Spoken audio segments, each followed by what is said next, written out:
xilli xiisad dagaal oo culus ay ka taagan tahay bariga dhexe oo u dhaxaysa Mareykanka iyo Iran ayaa waxa madaxweynaha Mareykanka Donald Trump sheegay inuu rumaysan yahay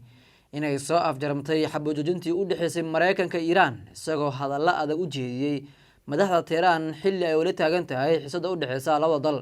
Trump ayaa hadalkan ka jeediyay kadib kulan uu la yeeshay xogayaha guud ee NATO markii ay su'aalo weydiiyeen ayuuna waxa uu yiri waxaan u maleynayaa inay dhamaatay xabajoojinta ma doonayo inaan mar dambe la macaamilo iyaga waa dad aan wanaagsaneyn anigu aragtideedu waa ay dhamaatay. Sidoo kale khudbad uu ka jeediyay shirka madaxeedka NATO ayuu Trump si kulul u dhaleelay hoggaanka Iran isagoo ku eedeeyay inay yihiin caqabad weyn oo ku ah nabadda iyo amniga bariga dhexe. Waxa uu sheegay in Mareykanka uusan aqbali doonin waxa uu ku tilmaamay hanjabaado ka imaanaya Tehran isla markaana uu diyaar u yahay inuu qaado tallaabo kasta oo ku difaacayo danihiisa iyo kuwa xulafadiisa ah. Hadaladan ayaa imaanaya xilli ay hore u jireen isku dhacyo militari oo u dhaxeeyay labada dal kuwaas oo isugu jira duqeymo weerar gantaalaha iyo eedeymo la xiriira bartilmaameedsiga saldhigyo ciidan iyo maraakiib ku sugan gobolka inkastoo muddo kooban la hadalhayay xabajoojin iyo dadaalo diblomaasiyadeed.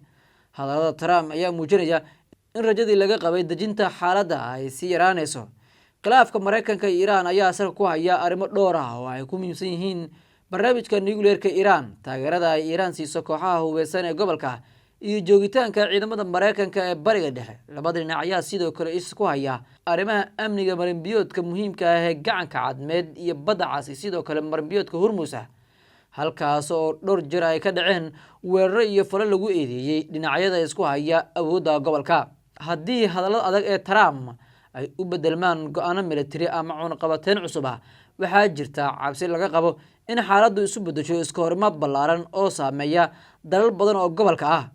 Khubarada amniga ayaa ka digaya in kororka xiisadan uu halis gelin karo isu socodka shidaalka caalamka, ganacsiga badda iyo xasiloonida bariga dhexe. Dhinaca kale dowladda Iran ayaa weli si rasmi ah uguma jawaabin hadallada ugu dambeeyay ee Trump. Si kastaba ha ahaatee mas'uuliyiinta Iran ayaa marar badan hore u sheegay inaysan aqbali doonin cadaadis ama hanjabaado isla markaana ay si adag uga jawaabi doonaan weerar kasta oo lagu soo qaado dalkooda. Falanqayaal badan ayaa qaba in marxaladda hadda taagan tahay ay tahay mid xasaasi ah isla markaana hadal kasta oo kulul ama tallaabo militari ay si degdeg ah u horin karto colaad cusub oo saameyn ku yeelata gobolka oo dhan, iyagoo indhaha caalamka ay hadda ku wajahan yihiin tallaabada xigta ay qaadi doonaan Washington iyo sidoo kale Tehran.